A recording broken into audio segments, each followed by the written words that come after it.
Just a very warm welcome. Good afternoon to everybody. It's really wonderful to have so many of you able to join us for lunch today.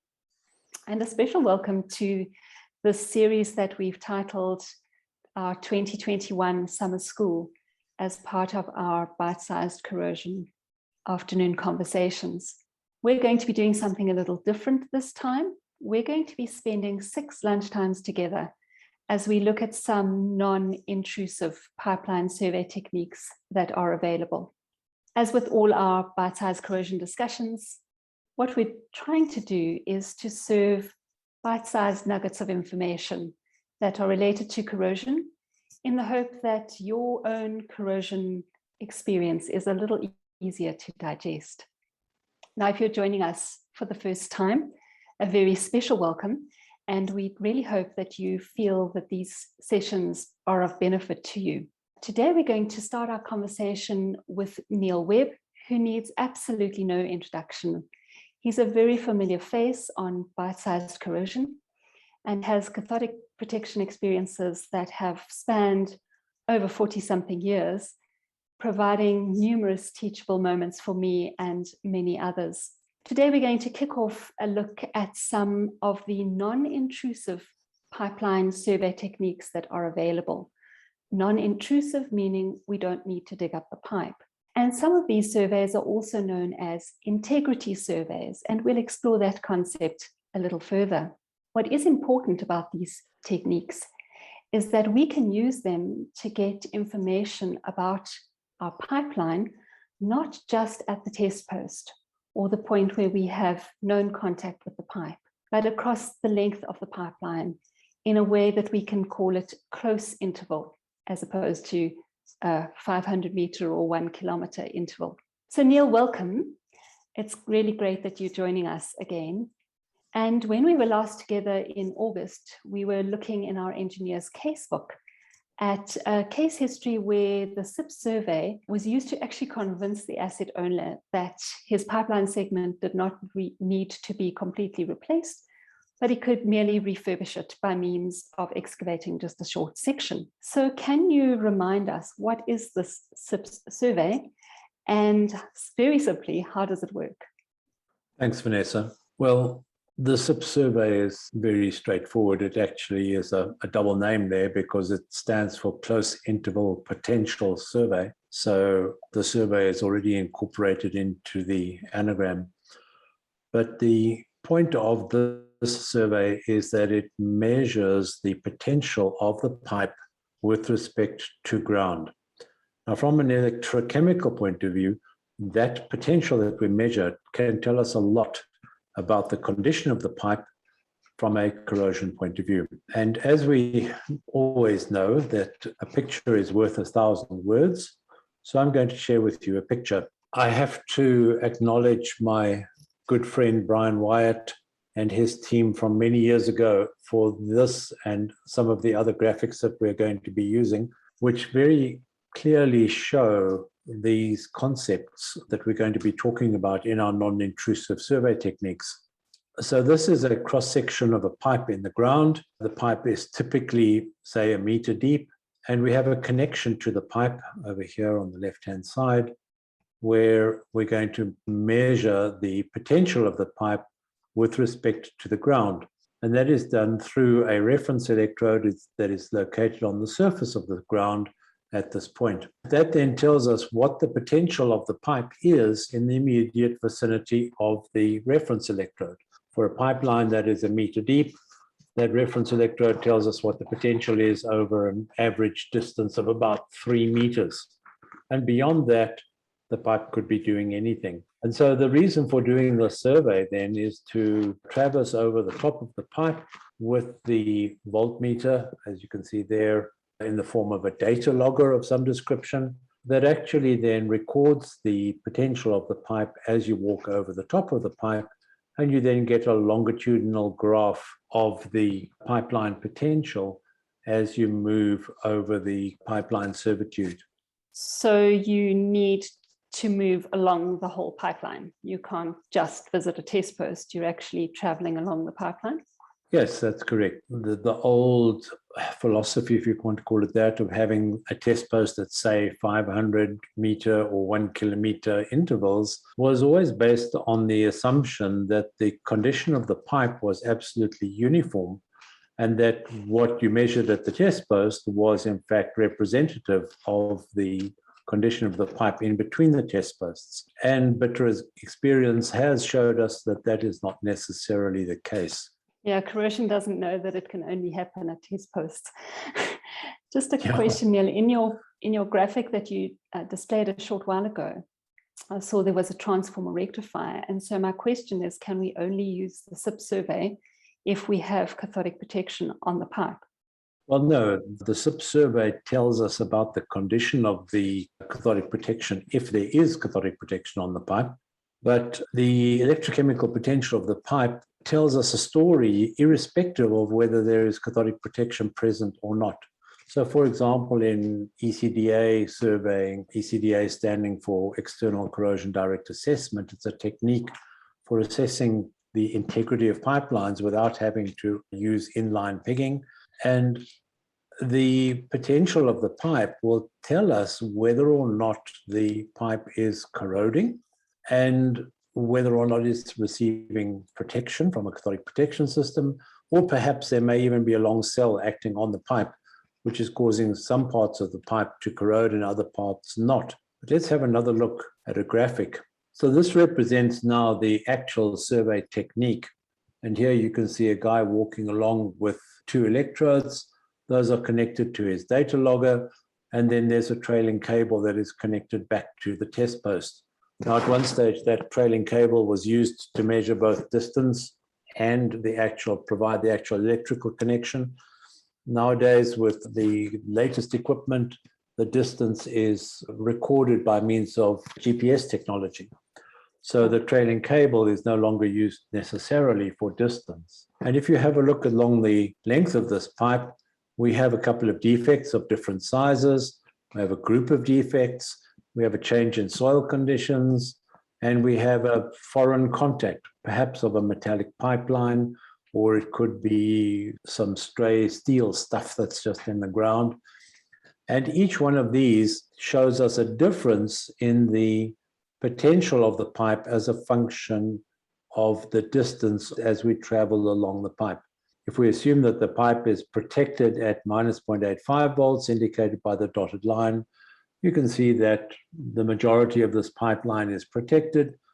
There's some areas where the protection is perhaps not as good as others, and there are a couple of areas where it is not protected at all. So the short answer to your question is no, you don't have to have CP on the pipe to do a CIPS survey, but the outcome that you're going to get is dependent on what you're actually trying to measure. Are you trying to measure the effectiveness of the cathodic protection, or are you perhaps only trying to establish what the electrochemical potential of the pipe is in a risk analysis situation? Okay, that explains it nicely. Now, when people talk about switching a rectifier, why would they want to do that? If I've got a cathodic protection system on my pipeline, surely I want to keep it on my pipeline? Well, as we said earlier, the potentials that we measure with a cathodic protection system operational have got a certain amount of error in them. And that is known as the IR error, where I stands for current, R stands for resistance. We know that soil in the vicinity of a pipeline has a certain amount of resistance. There is current flowing through the soil from the cathodic protection system. So therefore, because the reference electrode is at the surface of the ground, there is this error that occurs between what you measure at the surface of the ground and what is actually happening at the pipeline soil interface.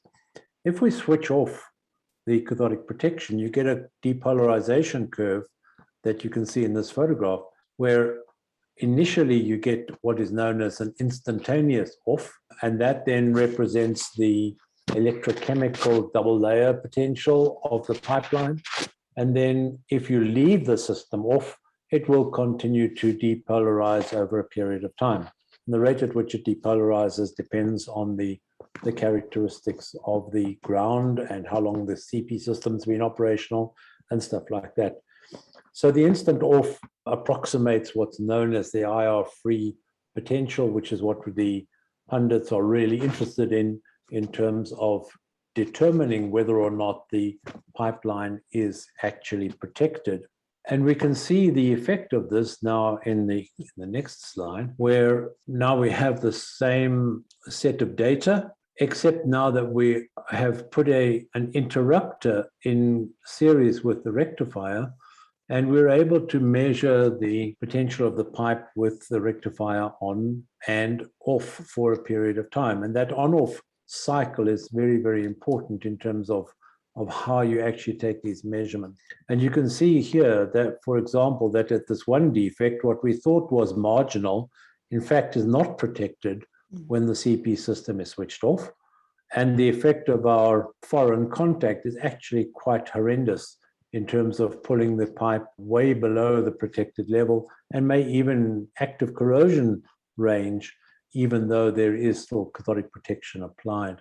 That's quite useful if you can interpret that data to establish where the CP system is less than optimal, because once you've got the information, then you can make a plan to make the problem go away. Now, here in South Africa, we obviously struggle with stray currents in a number of areas where we have pipelines congested. And I am aware that the ISO 13509 standard, which in South Africa is the SANS 53509, indicates that CIPS should not be used under stray current conditions, which is a glorious statement, but concerns me because we do use it in South Africa and we have stray current conditions. So help me understand how we get away with that. Well, we always need to realize that standards are not foolproof. Standards are drawn up by people. They may not necessarily be 100% correct. Now, certainly it is a challenge that if you've got stray currents, you've got fluctuating potentials on a pipeline, which are not caused by pipeline condition. And therefore, if you see these fluctuations in a survey, you need to know whether they are due to the pipeline itself or whether they're due to an external influence. Now, the way we get around that, we're going to have a look at a picture again. In this situation, we have an additional data logger. So on the right-hand side of the photograph here, you can see that there is a data logger that is applied or connected at a stationary point, and it records the pipeline potential as a function of time. But it is synchronized to the data logger that is being used by the guy that is walking along the pipe. And then when you analyze the data, you have a look and see, well, what fluctuations occurred due to stray current influence, or perhaps a rectifier misbehaving or something like that, as opposed to problems that or indications that relate to the condition on the pipe itself. You can see here that this particular spike or indication coincides with an indication on the stray current recording. Now, you may well say, well, that's all very well and good, but what does it look like in reality? So here is an actual recording from a pipeline in South Africa, where the center graph is the pipe potential as recorded by the mobile data logger. The top graph is the static potential. In other words, that's a recording of the pipeline potential as a function of time. And you can see the two graphs match each other almost perfectly, except that here in the middle, you can see that there is an inflection in the pipe curve that is not in the static. And when you look at the bottom graph, which in this case is a gradient graph as opposed to a potential graph, which we're going to talk about later on, but you can see that there is a significant indication at that point, which is not related to the stray current changes. So actually it is a process of subtraction, of taking the stray current graph and subtracting it virtually from the longitudinal distance graph in order to get the characteristics of the pipe as opposed to the effect of the stray currents. Unfortunately, it's not a simple mathematical subtraction. because the potentials do change along the length of the pipe. But the human eye is a wonderful thing, pretty much as good as, or even better than most, certainly in terms of interpretation. And so we were able to use this technique to overcome this restriction caused by the stray currents. But you can imagine that if you did not have this stray current path or pattern that we're showing on the top, that you would misinterpret. We would think we've got a lot of problems. Yeah, absolutely. That is very interesting. And it just shows that you need to be quite experienced when you are interpreting the data. You can't just think that you're going to know what to do. Now, we've spoken about a single TRU being switched, but what about on a longer pipeline? If there's more than one transformer rectifier, do I correctly assume that you switch them all sort of simultaneously? And does that also apply if you've got pipelines bonded together? Yes, it's a characteristic of the survey that to get an accurate instantaneous off, you need to interrupt all sources of current. And that could be multiple rectifiers, it could be bonds, cross bonds to other pipelines, it could be sacrificial anode connections, or it could be stray current interference. And one of the problems, of course, is that you can't switch off the trains that cause the stray current interference. But anyway, that's what the interpretation is all about. The effect of this now is that you need to synchronize switching all of these units. Now, this is a little bit of history. This is one of the very first close interval surveys that was done on a very long pipeline, and the switches were synchronized by radio. And this contraption is actually a double Yagi antenna, which is keeping communication between the radio system of the surveyor and the radios of the actual switches. Nowadays, we've been through several iterations of this process. We've gone through using crystal clocks, which are accurate to maybe 100 milliseconds, and we're now using GPS synchronization, which gives us virtually instantaneous synchronization. And this shows you the check that we do when we're doing a survey, where there are two different sources, both of them being switched, and you can see that the switching cycle between the two graphs is absolutely spot on. And that's something that we have to do.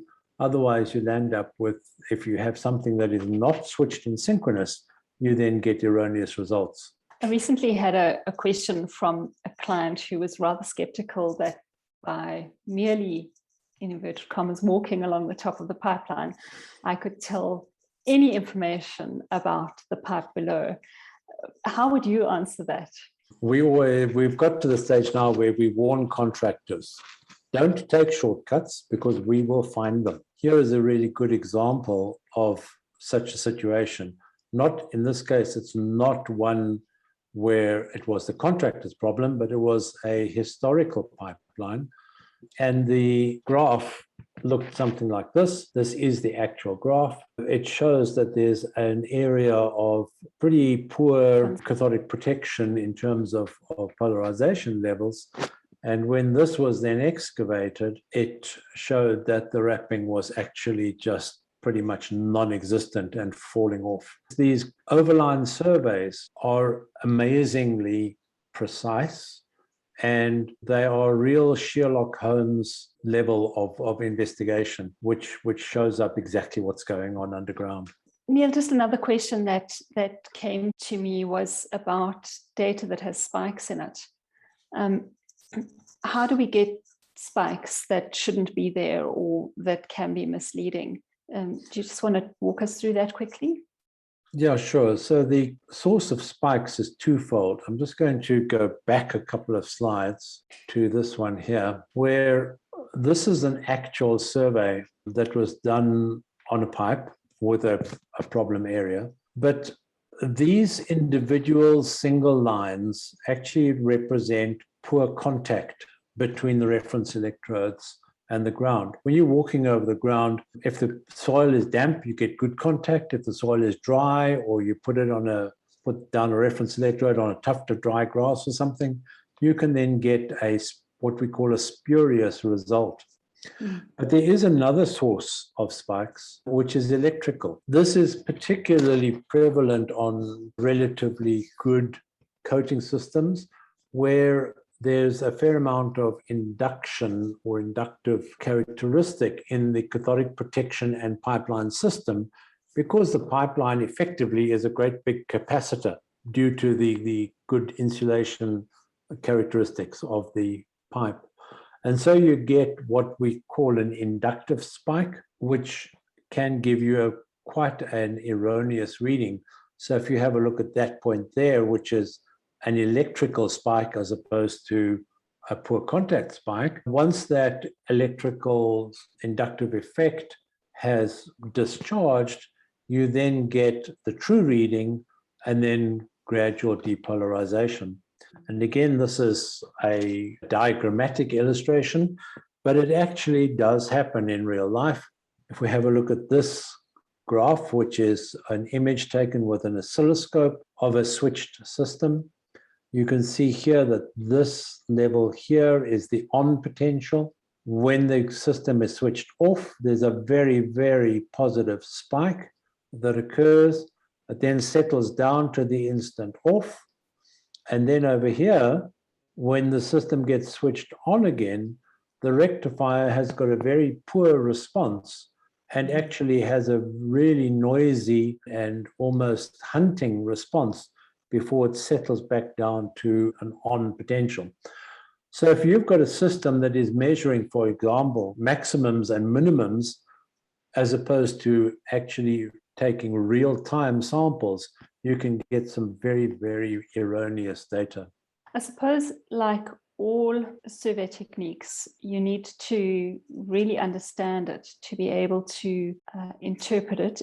And I suppose there's an element of operator experience as they're seeing the data whilst they're recording it, to identify if there are those kinds of challenges and to see if there's any way of resolving them, maybe walking slower so that they're recording slightly slower. Would that be helpful? Yeah, well, I mean, talking about experience, we had a situation where one of our experienced surveyors was working on a pipeline that had an AC mitigation system installed. And he came back to us and said, listen, I'm getting two different on potentials during the course of the survey, which he hadn't even plotted the data. He just noticed it in the screen display. And when we evaluated this, we found that we put the scope on the system and found that the pipeline was taking a really long time to respond. And in fact, when we calculated it, we worked it out that it was caused by the capacitors in the AC mitigation system, charging and discharging. And they were taking so long to do that it affected the actual close interval potential survey results. That's one of the things. One needs to disconnect an AC mitigation system before doing this sort of survey. Or if you don't disconnect it, you've got to know that it's there and put some sort of a filter. Yeah. Wow, Neil, thank you. I think that's really given us some food for thought, if I can play with the analogy. So a quick summary, I guess, is that the CIPS survey is going to give me helpful information about the potentials that we are experiencing along the length of our pipeline, and that we're not constrained just to the test posts. And by switching our systems, getting those on and off potentials, the off potentials will tell us whether we've got adequate cathodic protection or not. And I think that's quite helpful. So thank you.